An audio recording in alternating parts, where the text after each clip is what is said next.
All right. So the Free Village movement, the founding of Sligoville, a tribute to how Peter Brown, second Marquis of Sligoville, governor of Jamaica, friend and protector of the former slaves of Jamaica. So we recognize that here in Jamaica, we had multiple free villages that were established, one of which was Sligoville in St. Catherine. And right across the island, in fact, we have multiple free villages which were established, right? And these free villages were established for the ex-slaves, all right? The Free Village Movement, a presentation brought to you by Mrs. Nicholson Gordon, Caribbean history teacher.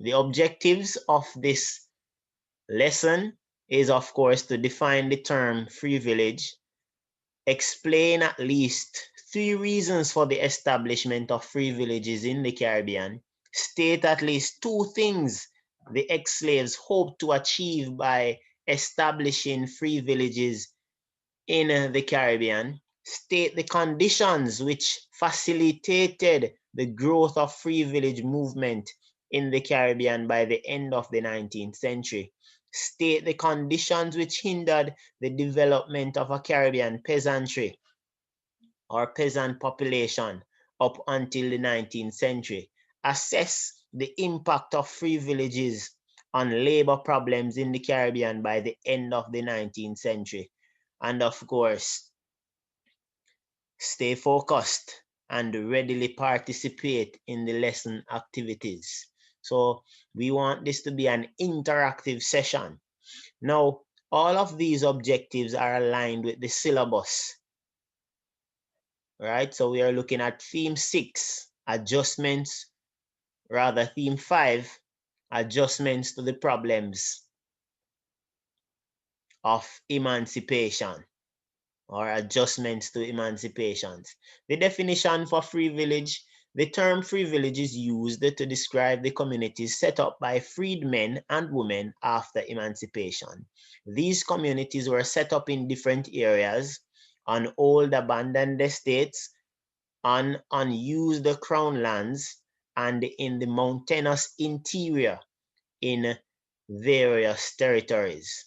And of course, free villages were not only set up by freedmen and freedwomen, but they were also set up with the assistance of the missionaries. So where freedmen and women could not afford to purchase land, land was purchased for them, and where they were not able to be to acquire the land rather, because many white persons refused to sell freedmen and women land, they were given the opportunity to purchase the land through missionaries, through the assistance of the missionaries. So the missionaries, Baptist Church, Moravian Church, all of those played a vital part. Notable free villages were established in Jamaica, Trinidad, and British Guyana. Jamaica in particular had quite a number of villages. The following questions will act as a guide. What are some reasons for the dramatic distribution of land holdings and the establishment of free villages? What factors affected the establishment of free villages? What did ex-slaves hope to achieve by establishing free villages? What were some problems free villages created for planters?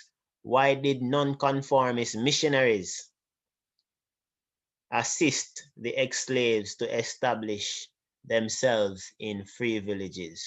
So as we move along, we'll find these questions and answer them. Availability of land. So the factors which enabled these territories to establish free villages included, so the availability of land, primarily like Jamaica, in terms of the availability of crown land after emancipation was significant, because if we note Jamaica's terrain being very mountainous, we realize that for the sugar plantations, they could not establish these plantations on these mountainous areas. So that left a large portion of the island without any development. So there was a lot of crown land available. Support given by the missionary groups, and we realized that the missionaries, as I said earlier, would have been the ones who assisted the freedmen to purchase large areas of land to establish free villages, and the ex-slaves also, by their own efforts, would have helped with the establishment of free villages as well.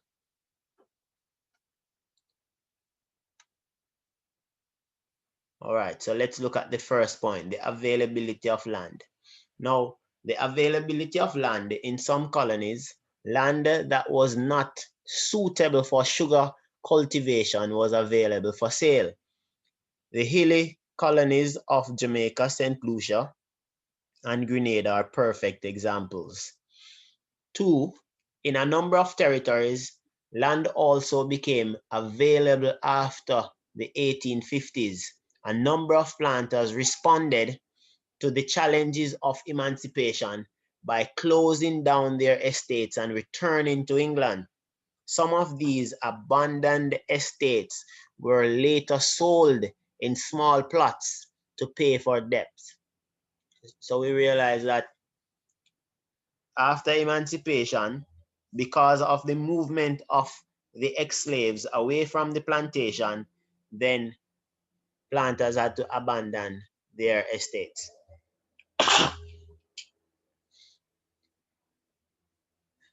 Next, the colonial authorities in some colonies offered crown land for sale, but of course they would not sell to freedmen. Thereby, of course, the missionaries were the ones who would have come in now to assist with the purchase and purchase on behalf of the freed slaves, the freed men.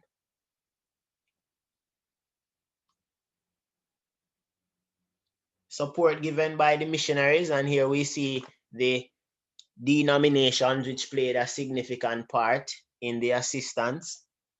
So the Moravian, the Wesleyan Methodists, the Scottish missionaries, the Baptists. Their main contribution was that they helped the ex-slaves to acquire land by buying up large areas and reselling it to their congregation. And that's pretty much straightforward. The role of the church in the establishment of free villages. So we are going a bit deeper in terms of looking at how the different denominations actually assisted. So nonconformist missionaries played a crucial role in helping the ex-slaves to form free villages. They either acted as bargaining agents for them, getting a fair price for the land, or accessing loans from the headquarters church in England. And we recognize that one of the challenges that ex-slaves had in purchasing land was that when they went to purchase from whites, in the event that they were given the opportunity to purchase, the whites would charge them high prices. So if the land was worth, let's say, £50, they would want to charge them 100. That is where the missionaries would come in to act as bargaining agents for the ex-slaves to ensure that they were not swindled, that they were not robbed. They bought large tracts of land, subdivided it, and sold it in small plots to those who wanted it. Jamaica had a number of free villages, and a number of them were basically established in this sort of way, where the ex-slaves were granted land purchased by these missionaries, and in many cases the ex-slaves were not forced to pay for the land that they acquired as soon as they acquired it, but they were given, you would say, time to pay, and they could pay in installments over a period of time. So they were not forced to just pay what they didn't have, but rather they were given the opportunity to pay over a period of time. And we see examples of this in Clarksonville after Thomas Clarkson, Bethany, and the Harmony being named after the important abolitionist who would have worked to assist with the emancipation movement. The missionaries established free villages. Each had a church at the center of its operation. During the week, the church building was used for the school and even a daycare center. And we see where even today we have the church being a part of the school system, where we see, for example, like Bishop Gibson aligned to the Anglican Church, Hampton and Monroe aligned to the Anglican churches.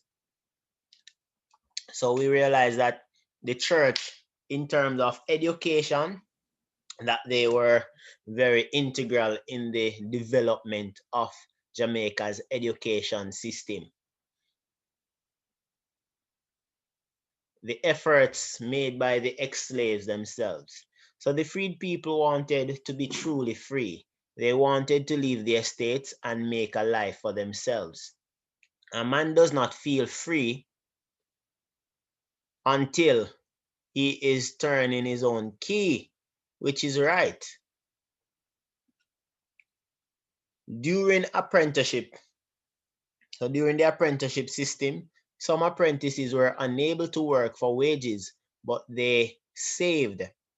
Added to the savings from the Saturday market sales, they were able to purchase small plots of land. In British Guyana, ex-slaves pooled their resources and bought entire estates through a cooperative venture. They were subdivided, and each person received their share according to the money they had put in. And that makes sense, right? So you put in £10, then you would get that value in land. So we see the efforts of the enslaved of the ex-slaves in trying to purchase land for themselves. The attitude of free men to the plantation labor. So we recognize that emancipation occurred in 1838, and now the ex-slaves were faced with two options. They could either stay on the estates and continue working for the whites, or they could simply leave the estates and find somewhere else to work. So it was twofold. You had those who stayed and you had those who decided to leave.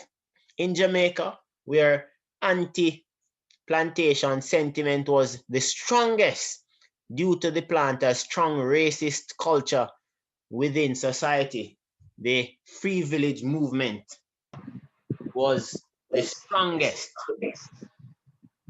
And we realized that in Jamaica, there were multiple free villages.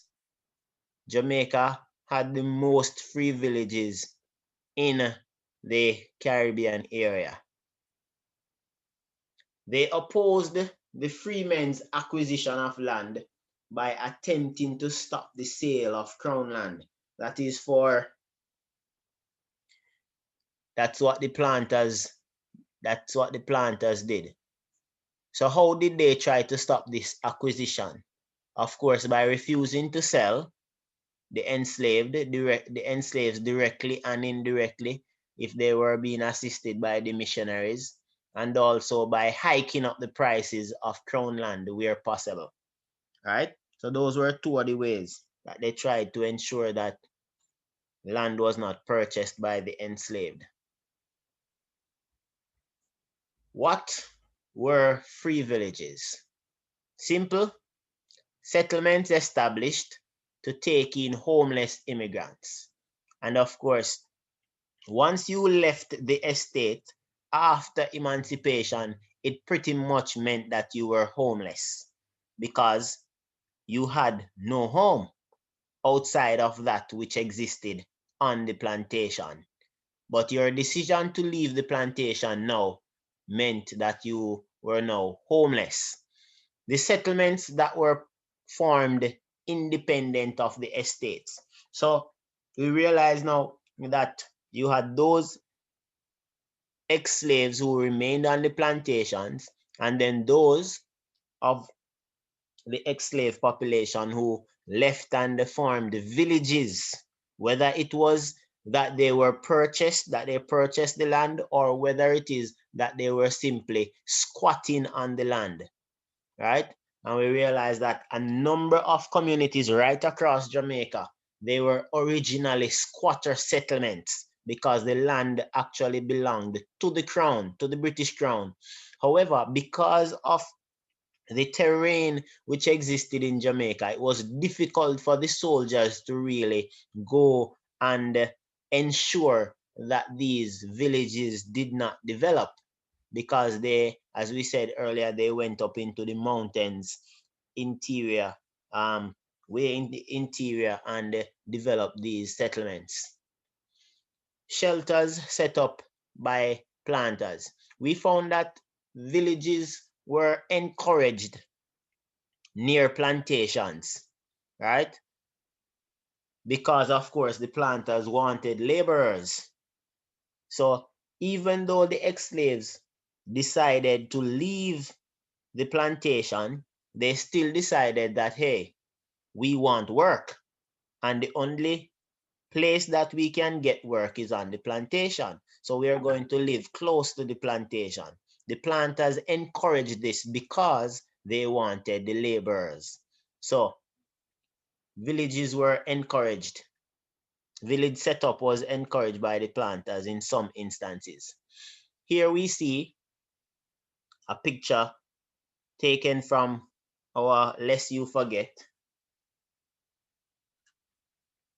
by Doris Hamilton Willie, Adjustments to Emancipation.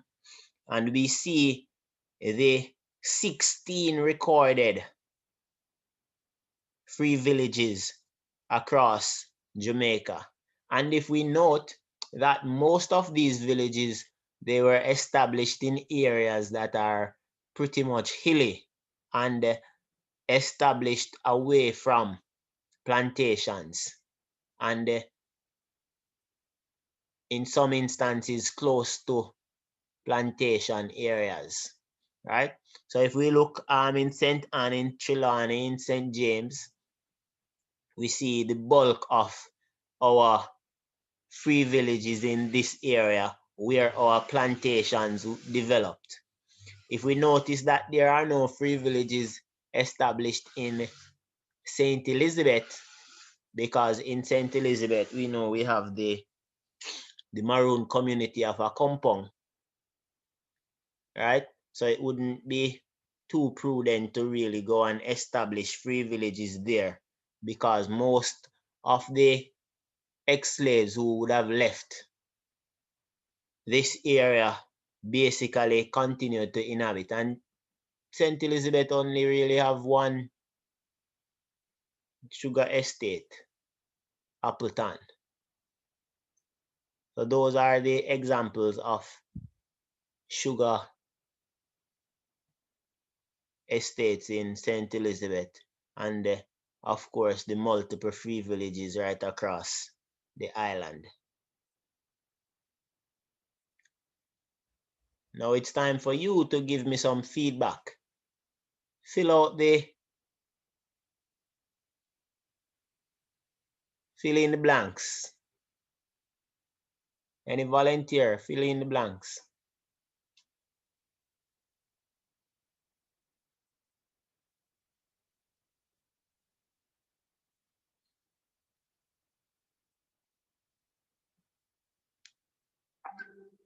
No volunteer?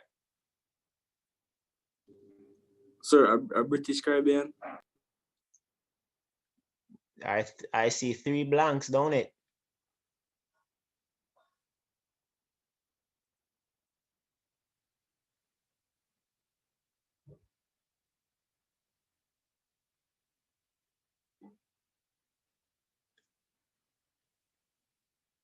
All right, so nobody is willing to fill in the blanks. All right, no problem. What about this one now? Missionary groups?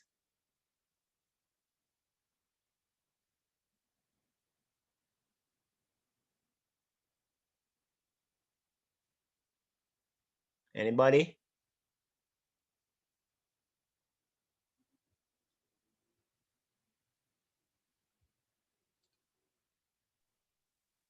The largest number of free villages were established in Jamaica.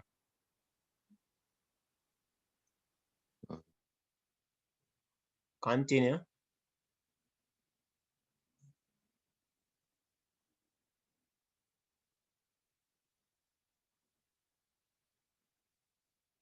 With the help of missionaries, with the help of missionary groups such as the Baptists and Moravians. right? These missionaries obtained funds to purchase large tracts of land and resold them.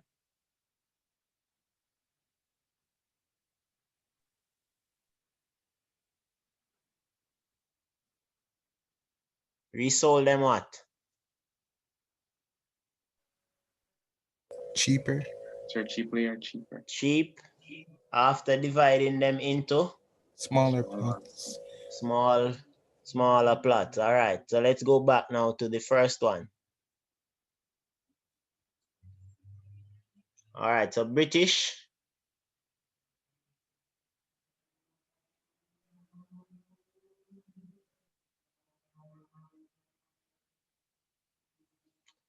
So which 3 territories had much unused land?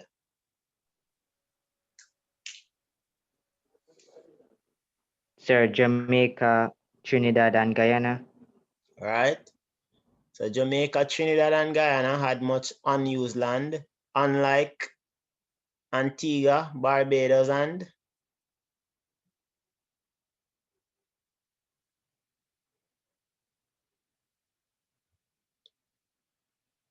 Guyana. we just said Guyana. So you can't say St. what Lucie. Guyana again.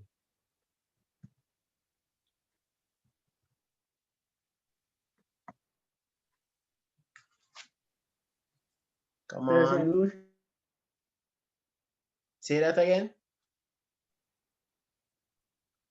St. Lucia. All right. And St. Lucia and Grenada had practically none. Good. So British Guyana, Jamaica, and Trinidad had much unused land, while Antigua, Barbados, and St. Lucia and Grenada had practically none. All right. In Dash, from 1839 to 1855, freedmen created their own cooperative villages by pooling resources to buy and operate abundant plantations. Which territory was that?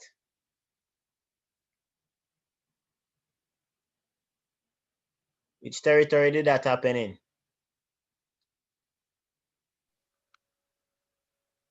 Jamaica.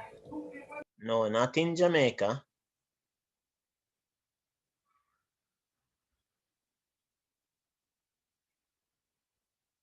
Begin to Caribbean, sir. Guyana. in Guyana. Right, so in Guyana, from 1839 to 1856, freedmen. So remember we said that they pooled their money together to purchase, and then they divided up the land that was purchased and gave according to the amount that you put in to buy the land. All right, let's see now. Missionary groups contribution. Under the guidance of the missionary groups, the peasants cultivated and sold their produce, built. What did they build? What else did they build?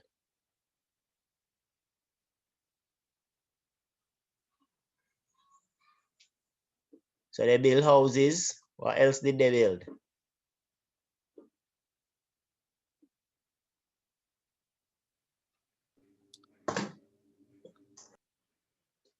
If you were going to build a community, what three important buildings? So schools, right? So schools, what else?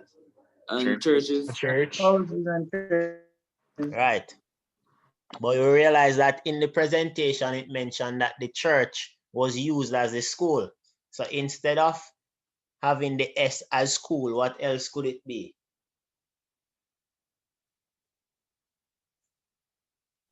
Shops. Right, so shops. Thank you.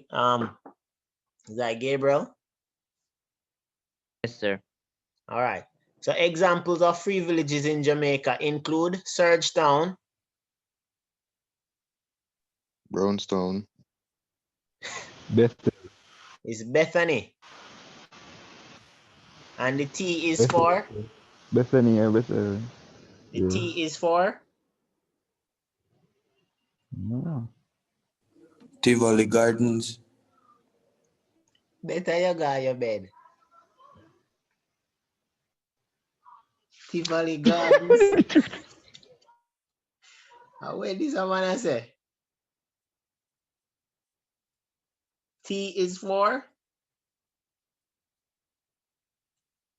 All right, what about the last one? Sligoville. Right. Sir, the T had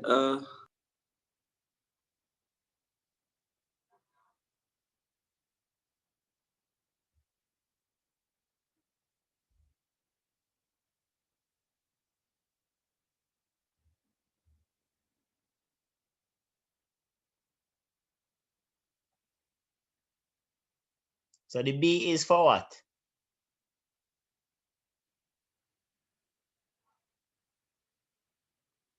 Come on, Bethany. English.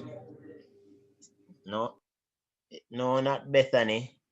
There is so there was a free village by the name of Bethany. Sir, it's Bethel. All right, so it's Bethel what? Bethel Town. Town. Bethel Town or something like so. Right, so it's Bethel Town. All right, good job. All right. The results of free villages. So free villages led to the growth of a large group of Black landowners in the island.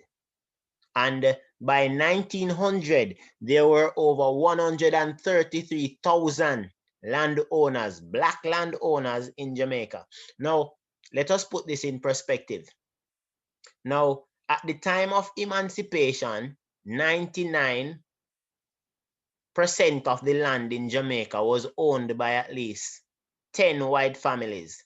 That's 99% of the land in Jamaica was owned by at least 10 white families, right?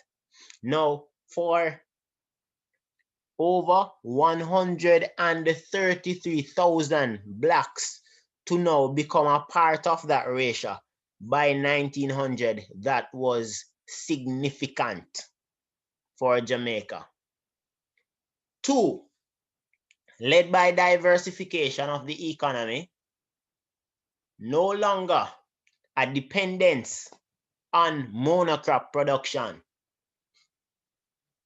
So we realize that the free village movement, it led to the diversification of the economy, because the free village movement and the peasantry movement, that small scale farming, went hand in hand. And we will be looking at the peasantry very soon in terms of the crops and all these things.